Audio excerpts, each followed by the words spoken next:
When you think of the deadliest, most brutal war in human history, what instantly comes to mind? Mustard gas in World War I, or the flattened cities of World War II. But you're wrong. We are all wrong. We wind to 19th century China. A civil war erupted. Not over colonies, not over oil, but because of a guy who failed his college entrance exams. He claimed to be the literal younger brother of Jesus Christ, and he sparked a human meat grinder that wiped out 20 to 30 million people. That is 1.5 times the total death toll of all of World War I. Today, you're not going to just look at soulless numbers in a textbook. You are going to hold a rusted spear in your own hands. You'll smell the iron scent of blood mixed with black gunpowder burning your lungs. You'll taste the bitter bark of a tree when starvation is tearing your stomach apart. You are about to step into the ultimate human slaughterhouse, the Taiping Heavenly Kingdom. And let me warn you right now, very few make it out of this era with their sanity intact. The year is 1850. You're a Hakka peasant living in the rugged mountains of Guangxi province. Hunger has been your only companion since the day you were born. The Qing Dynasty bleeds your last pennies dry with absurd taxes. Corrupt officials live in luxury, while endless droughts turn your fields into cracked, rock-hard wastelands. You have no hope. You have no tomorrow. And then Hong Xiuquan steps in. He was a scholar who failed his imperial exams so many times that his mind completely snapped. He fell into a delirious fever dream for 40 days and nights. When he woke up, clutching a pamphlet from Western missionaries, he declared something completely insane. He had visited heaven. He had met God. He was the younger brother of Jesus Christ, sent to earth to exterminate the Qing demons and establish the Heavenly Kingdom of Great Peace, a utopia where land is shared equally, no one goes hungry, and everyone is family. You don't know who Jesus is. Western religious concepts mean absolutely nothing to an illiterate farmer, but you hear the words shared land and no more starvation. That's all it takes. You slice off your Q braid, the ultimate symbol of submission to the Qing. That single act is high treason, punishable by the execution of your entire bloodline. You've just crossed the point of no return. You are officially a rebel. The fusion of the rage of millions of starving peasants and a terrifyingly unique religious extremism birthed a demonic army. Your first battle at Jinchen defies all military logic. You have no armor. You're holding sharpened bamboo poles, sickles, and chipped swords. Facing you are the Qing cavalry and matchlock muskets. But you don't feel fear. Hong's teachings are hardwired into your brain. Die in the holy war, and your soul ascends instantly to heaven for eternal glory. Thousands of Qing muskets fire. The comrade to your right takes a lead ball straight through the neck. Hot blood sprays across your face. But instead of running, you and tens of thousands of others scream deafening Chinese hymns. You charge blindly into the volley like moths to a flame, trampling over your own brother's corpses to push forward. This fearless fanaticism absolutely paralyzes the Qing troops. In their eyes, you aren't rebels. You are singing zombies. But the Taiping Heavenly Kingdom didn't just rely on spears and blind faith. They learned to weaponize gunpowder, the very thing changing the global landscape. By 1853, your army swarms Nanjing, one of the most heavily fortified, massive cities in southern China. Its walls are towering, dozens of meters thick, bristling with cannons. Scaling them is a suicide mission.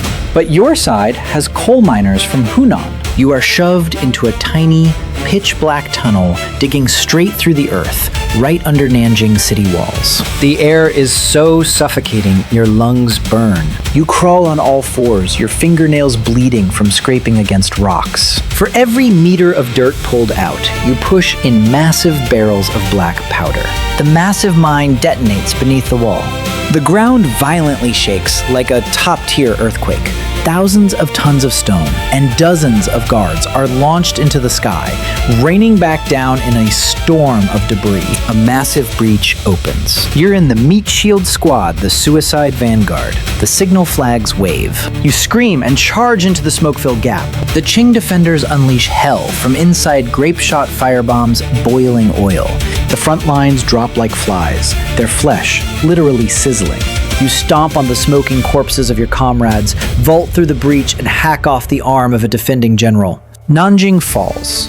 Hong Xiuquan renames it Tianjin, the capital of heaven. You stand in a sea of blood, exhausted but smiling. You think the slaughter is over.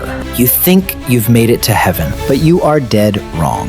Tianjin isn't heaven. It's a massive, closed-off cult, a prison for millions. The laws are razor sharp. No private property, no ancestor worship, and the most twisted rule of all, absolute segregation of men and women, even if you are married. You are thrown into a male camp, your wife into a female camp. You can only stare at each other from across heavily guarded streets. Anyone caught breaking this rule, even for a secret holding of hands in the dark, faces one punishment: public beheading. But that equality is only for the pawns like you. In the shadows, you start to see the sickening hypocrisy. Hong Xiuquan, the self-proclaimed brother of Jesus, retreats deep into his palace, never showing his face, drowning in a harem of thousands of concubines. His top generals crown themselves kings. The East King, the North King, the Wing King. They wear dragon-embroidered robes, build lavish mansions, and are carried on palanquins by dozens of slaves. You realize you just risked your life to overthrow one emperor in Beijing, only to install a dozen more greedy, delusional tyrants right here in Nanjing. September 1856.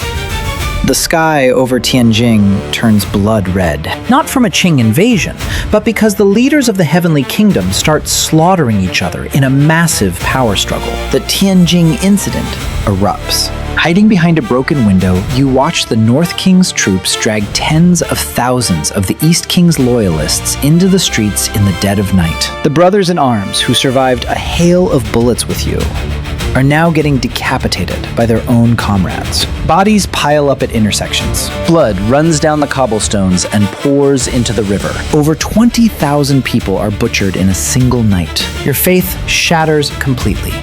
There is no heaven. You are trapped in the 18th level of hell. This internal fracture gave the Qing Dynasty the perfect opening to strike back. They sent in the Taiping's absolute worst nightmare: the Xiong Army, led by Zhang Guofan. This army was disciplined, ruthless, and heavily armed with Western firearms, bought from the British and French. The nature of the war shifted. No more chaotic melee charges. It turned into agonizing, grinding sieges of attrition that lasted for years, primarily at Anqing and later Nanjing. The Qing didn't rush. They surrounded your city. They dug deep trenches around the walls, set up spikes, and aimed hundreds of cannons right at you. But artillery wasn't the scariest thing.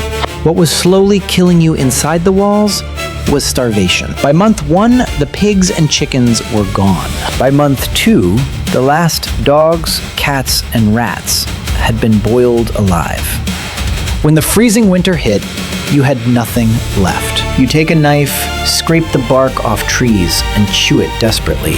When the bark runs out, you dig into the frozen dirt with your bare hands, pulling out toxic roots, swallowing them whole, just to numb the agonizing cramps of your bleeding stomach. Cholera and typhoid sweep through the city like an invisible scythe. Tens of thousands of soldiers lie paralyzed on the streets, dying of severe dehydration. Unburied corpses rot in the open, the thick stench of decay mixing with the fog. And then the absolute unthinkable happens. The savagery that history books try to gloss over.